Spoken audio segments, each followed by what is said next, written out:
Let's hope this works. I was watching the last live stream, and it's like, what? I didn't know that there was so much lag in the live stream.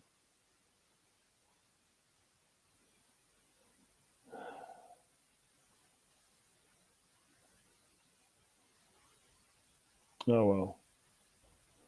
At least I tried to explain the situation about Syria and Lebanon and trying to explain the Middle East. If you want to know something about politics, you have to look at the Middle East, right? What's happening there, the history of the Middle East.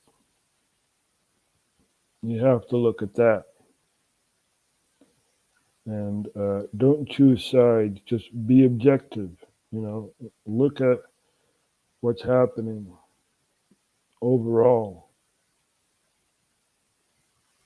So I just hope this works because the computer was lagging and stuff like that. And I think it's too warm for the computer or something. But we need to press on. We need to realize what's going on in this world. So we need to press on for the people who have no voice or who are too scared to talk. I'm not scared. I'm not scared,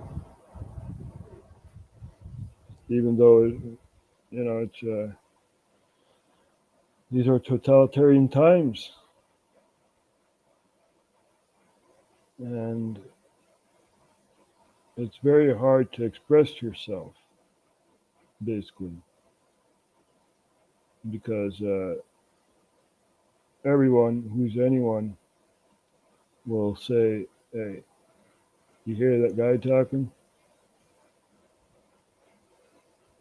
He's talking nonsense, or he's talking truth." You know, it's the way you see it. The way I see it is we're all hypnotized. Everyone watching TV after going to work, you know, you are a slave. You've been a slave your whole life to the system. The system that says you have to go to work. You have to pay your house.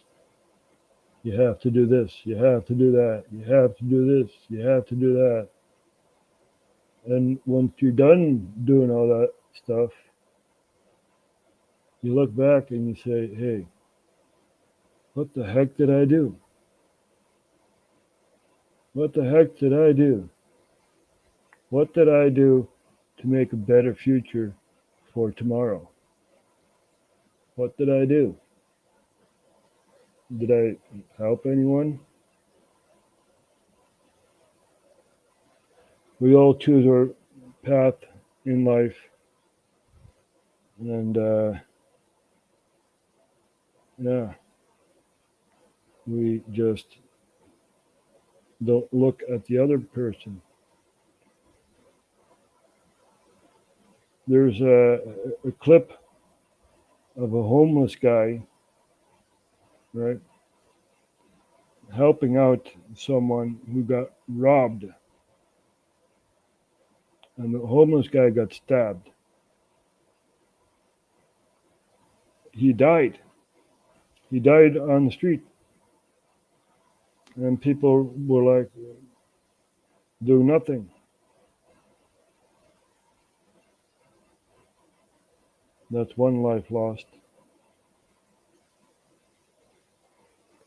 It's very sad to see that society is that harsh.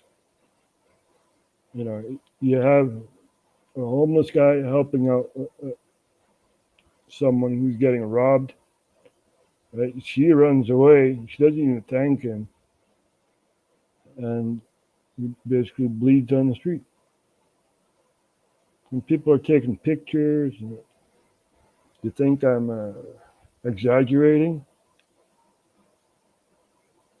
Really? Because I can look it up. Homeless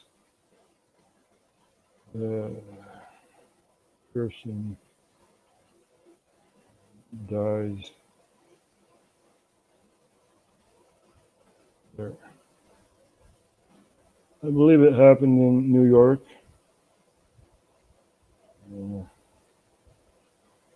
Homeless person dies protecting female. Homeless man dies while saving a woman being held at gunpoint. Also another clip. Not the one I was looking for. Here it is. This happened 4 years ago, right? So I'm going to show you guys a homeless person risking his life for someone else, someone he doesn't even know. We have to look at this objectively, right? Say, for instance, you get homeless and you intervene here. Two women in their 70s casually walking on Pitkin Avenue in Brownsville, Brooklyn, never saw it coming. A homeless man approaches the woman pulling a shopping cart and shoves her to the ground, her head smashing into the building. Then he punches the other woman right behind her. It was bad. She was bleeding from her head and we had to give her tissue. Within seconds, a Good Samaritan who had just passed by runs after the attacker, tackling him to the ground, holding him as witnesses call police. He risked it all. The shocking ordeal was captured by the surveillance camera outside Shoppers World on Pitkin Avenue, where employee Jakira Baez Mercedes was walking into work. I saw two men wrestling. Now, this is another clip. But oh well.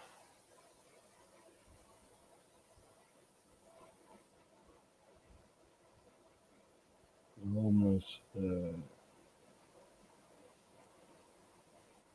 person dies in New York.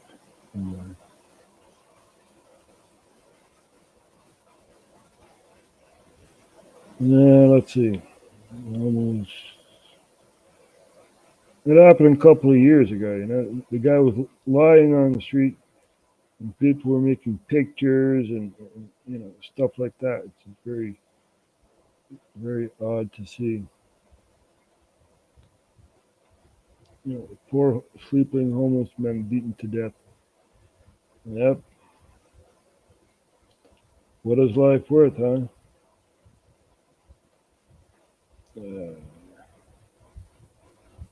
Let's see if we can find the images.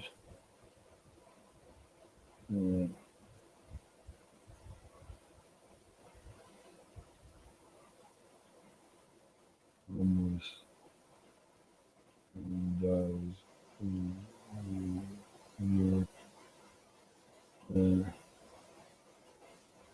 Defending women.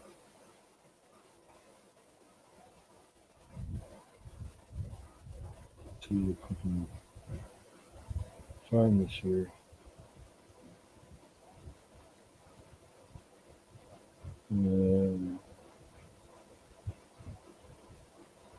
Good Samaritan's mugged. Oh well, it happens everywhere, you know. But this guy had no home, and he was defending someone else, and he lost his life.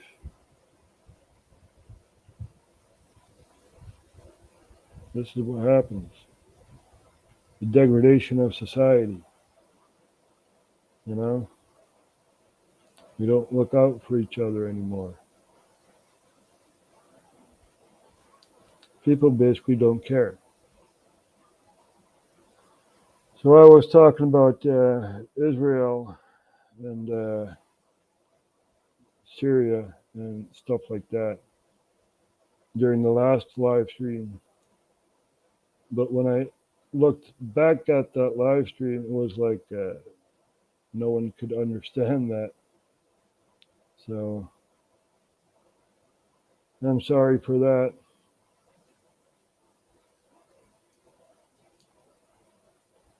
But this is, we talk about serious stuff, you know, geopolitics and all that. I'm going to show you maps.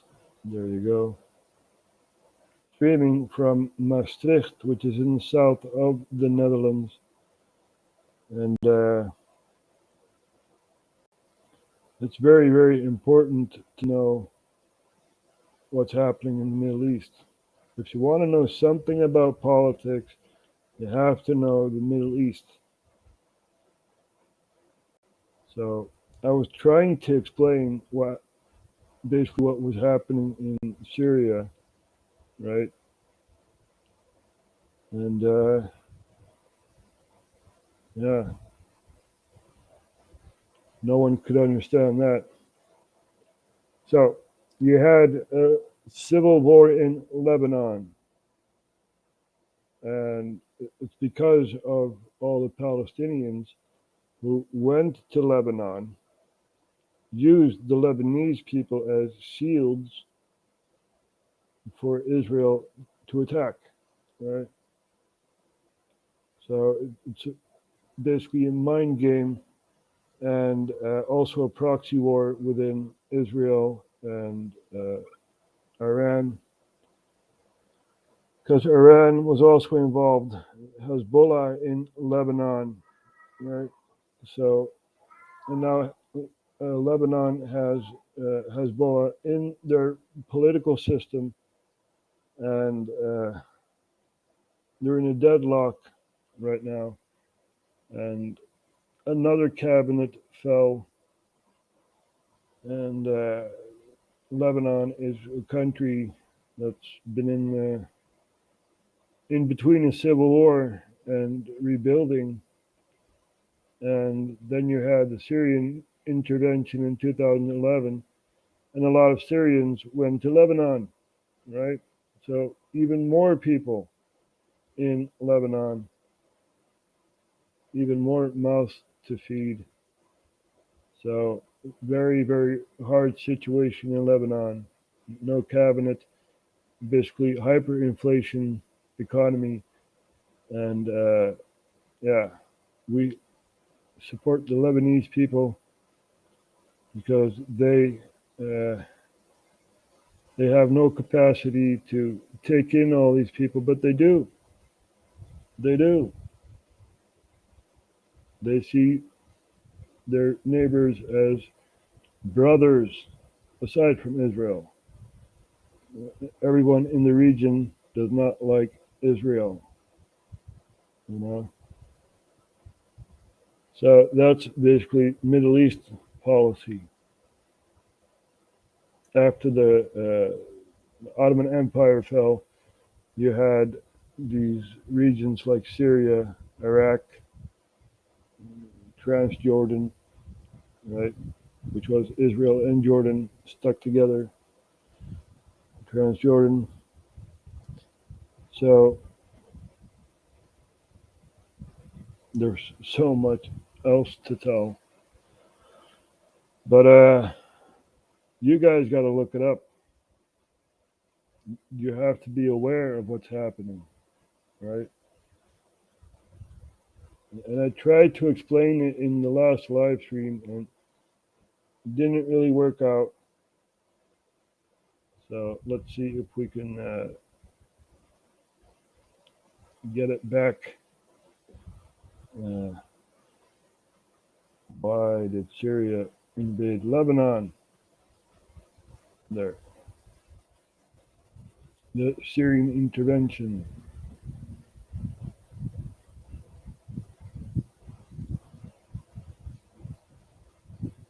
Let's pause this and go back, right? Bigger than that of the Lebanese government, and the economic No, go back. activity of the Palestinians made up about 15%. The Lebanese civil war would pit the various sectarian communities of Lebanon against each other, fighting over the character of their nation and its place in the wider region. It involved refugees from other regional conflicts, the machinations of superpowers and of regional powers.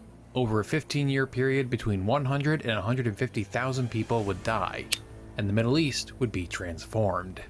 The conflict was born out of how to deal with the Palestinian refugees living in Lebanon. The Lebanese government had not naturalized the Palestinians, thereby cutting them out of full participation within Lebanese society. Palestinians in exile formed terrorist groups such as the Palestine Liberation Organization, whose charter called for the unequivocal eradication of Israel. These organizations would infiltrate the Jewish state to commit acts of terrorism, almost exclusively targeting civilians. These groups made their homes among the Palestinian refugee communities of the region and would plot their attacks from within their confines. So there you have it. There you have Yasser Arafat, right, and the president of Lebanon, and what's his name? I forgot his name. He's also from Lebanon, supporting the Palestinians, right? So I hope you guys got all this, because there's a lot to tell. I'm just trying to spark your interest on Syria and Lebanon and Israel and basically the West Bank and that whole situation. I'm not choosing sides. I'm just trying to explain what's going on here.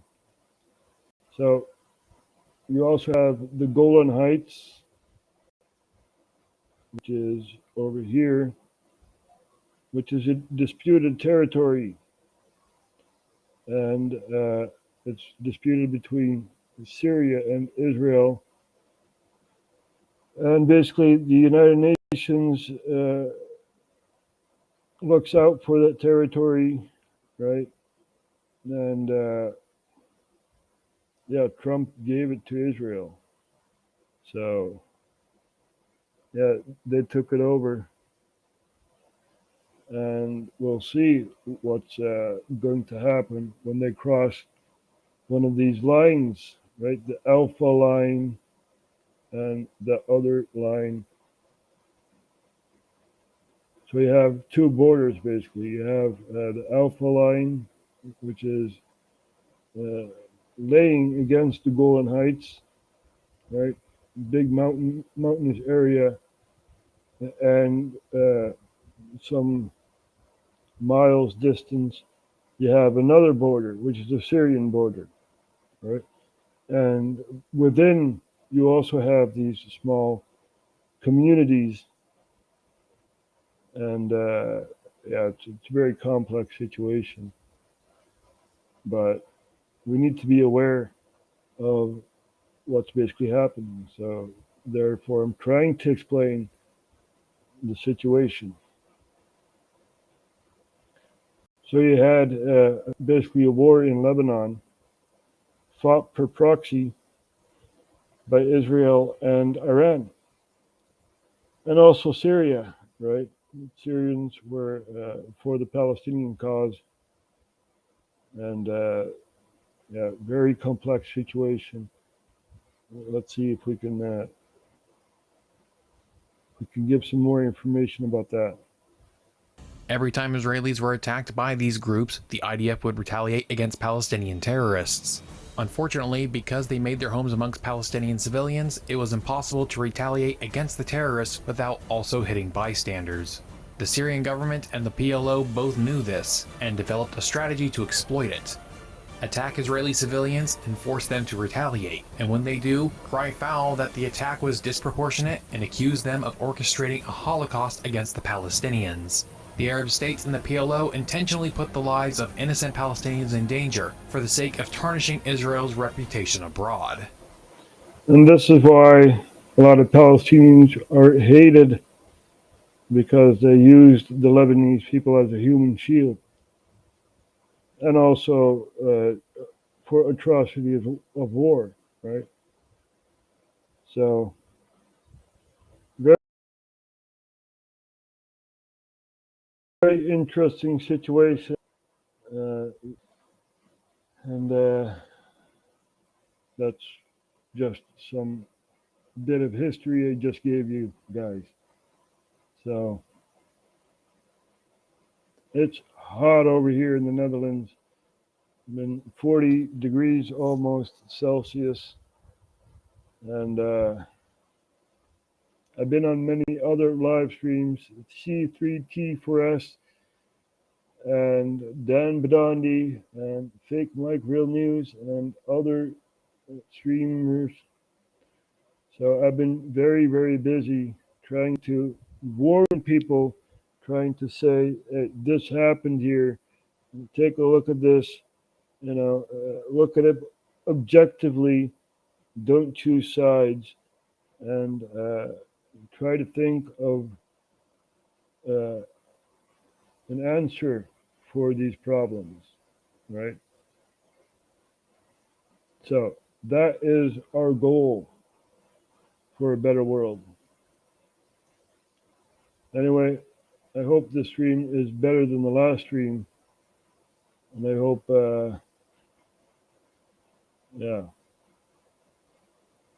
I hope, and I'll hope, and I'll keep on hoping, because I know people are good. People are also bad, but we're also good. We're more good than bad, I guess. It's the people in power who want war, not the population. So thank you for watching, and I'll see you guys.